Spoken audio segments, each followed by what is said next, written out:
Tú estabas en coche un poco filmando, parada en la puerta de la voz. Te quiero como nadie te ha querido. Quisiera que... Tras experimentar un ACV en octubre de 2012, que lo hizo desmayarse en el baño de su casa, quien seguía siendo considerado por muchos como uno de los más grandes intérpretes de baladas en América Latina, despertaría en el Hospital Delta del Rosario, 3 semanas después, superando un estado de coma. Según los médicos, se salvaría gracias a que fue atendido justo a tiempo y finalmente su organismo reaccionaría ante el tratamiento.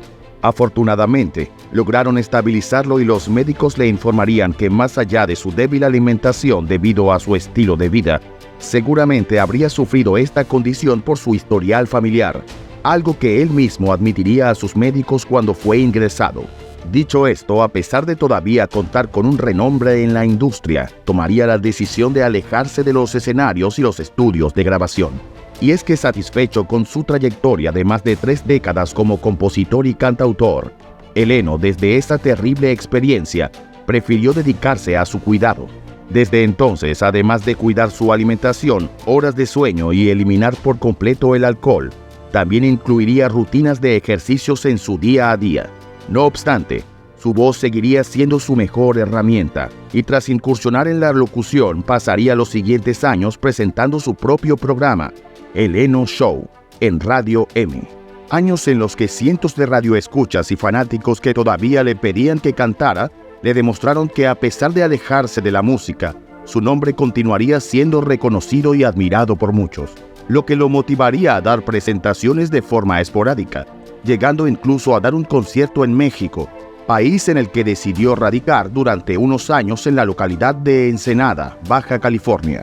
No regresaría a Argentina hasta el 2019, justo antes de que el mundo se detuviera debido a la pandemia por el COVID-19 que sería declarada en 2020, mismo año que el cantautor aprovecharía el tiempo en casa para subir parte de su trabajo musical en la popular plataforma Spotify, lo que sería una nueva ventana para que también las nuevas generaciones conocieran a una de las grandes voces de la música romántica. Su debut en la plataforma sería todo un suceso. Incluso sus redes sociales, algunas personas quienes incluso aseguraban haberlo dado por fallecido debido a su rápido y discreto retiro de la música, felices de poder escucharlo nuevamente, se comunicarían con él para invitarlo o contratarlo a eventos.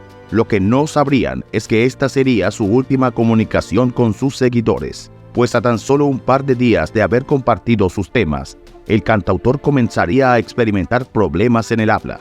Le costaba modular palabras y ni siquiera él mismo era capaz de entender lo que decía. Según familiares, se encontraba solo y aunque trató de comunicarse vía telefónica para pedir ayuda, ninguno era capaz de entenderlo. Pero sí escuchaban de fondo a sus perros ladrando como si algo malo estuviese ocurriendo. Por esto sería uno de sus hijos quien rápidamente se dirigió a su hogar y lo encontraría en el suelo. Si bien lo trasladó lo más rápido que pudo al hospital más cercano, esta vez sería demasiado tarde. Cuando ingresó, todo el lado derecho de su cuerpo se encontraba entumecido. Todo sería producto de un segundo ACV, pues a pesar de su recuperación y todos los cambios que hizo para mejorar su estado, los vasos sanguíneos de su cerebro habían quedado afectados. Por más de 20 minutos los médicos hicieron lo imposible, pero todos estos síntomas pronosticaban lo que finalmente ocurriría. Sus signos vitales caerían por completo en cuestión de minutos.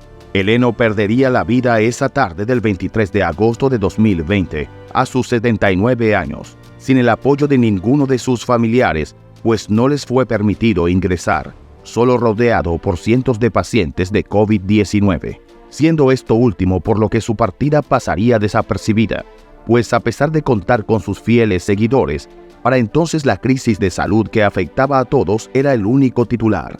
Aunque insistían algunos seguidores que se enteraron de la noticia y quisieron participar de la ceremonia.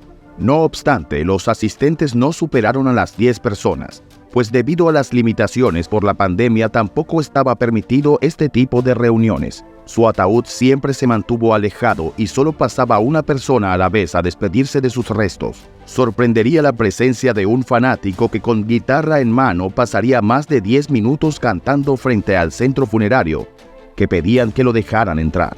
De cualquier forma, La ceremonia culminaría tras esto y sus restos fueron cremados. Ahora bien, más allá de su inadvertida partida, hasta el día de hoy admiradores de todas partes siguen recordando su legado musical, que todavía lo posiciona como uno de los artistas más queridos de la música romántica argentina.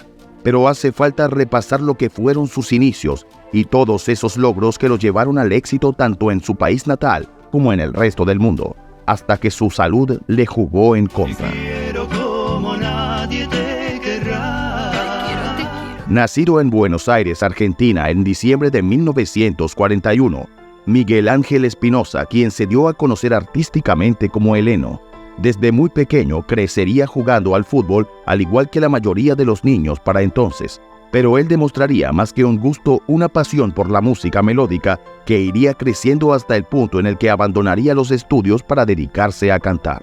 Si bien tuvo contratiempos debido a que por ser menor de edad no le permitían la entrada a todos los clubes nocturnos donde hubiese querido presentarse, a medida que pasaba el tiempo, gracias a sus rasgos de adulto y su personalidad, terminó ganándose su lugar como cantautor en estos locales. Para entonces se presentaba bajo el nombre de Darío Cotti, pero tras ser descubierto por unos periodistas a sus ya casi 30 años, cambiaría su apodo a Heleno, con el que realizó sus primeras grabaciones con la RCA de Argentina Records. Tras esto pasaría a presentarse en programas de televisión, en los que fue creciendo en popularidad especialmente por su atractivo ante el público juvenil. Su primer gran éxito sería el tema La chica de la boutique en 1971, con el que conseguiría disco de oro, pero más adelante canciones como Niñas Mujer, En un micro y No son palabritas también romperían sus propios récords, no solo en Argentina sino en toda América Latina, los Estados Unidos y Europa, llegando a grabar varias de sus canciones en idiomas como el portugués, francés y alemán. Realizaría giras cortas pero a nivel mundial y era invitado frecuentemente en festivales de diferentes países. Las baladas serían su sello distintivo, casi siempre cantándole al amor o a esa persona amada, por lo que hasta la actualidad muchos de sus temas siguen siendo clásicos de la música romántica en Latinoamérica. Dicho esto, a pesar de su innegable éxito durante los 70 y 90, el cantautor tuvo que enfrentar problemas de salud que de a poco lo fueron alejando de los escenarios. Y es que sería también su vida de artista la que terminaría por afectar su salud debido a la mala alimentación que llevaba y a la falta de ejercicio. Pero esto sumado a un historial familiar de accidentes cerebrovasculares, en el 2012, tras desmayarse en su casa, sufriría un ACV que lo dejó en estado de coma. Por suerte despertaría y aunque tuvo que permanecer hospitalizado un tiempo, logró recuperarse. Sin embargo, esta experiencia dio cierre a su carrera como cantante, pues prefirió dedicarse a cuidar de sí mismo, aunque continuaría trabajando como locutor en una emisora local y a veces organizaba presentaciones especiales. No obstante, a pesar de sus esfuerzos por mantener un estilo de vida saludable, en el 2020, tras experimentar nuevos síntomas, Heleno sufriría un segundo accidente cerebrovascular que le quitaría la vida, presuntamente causado por el daño que había sufrido su cerebro la primera vez que experimentó esta condición médica, dejando así un legado musical que sigue siendo escuchado e incluso sumando ventas de discos en países como Argentina, México y Brasil, donde lo recuerdan constantemente en las radios locales. Una producción de Gredelk Networks. Narración: Adrián Hernández.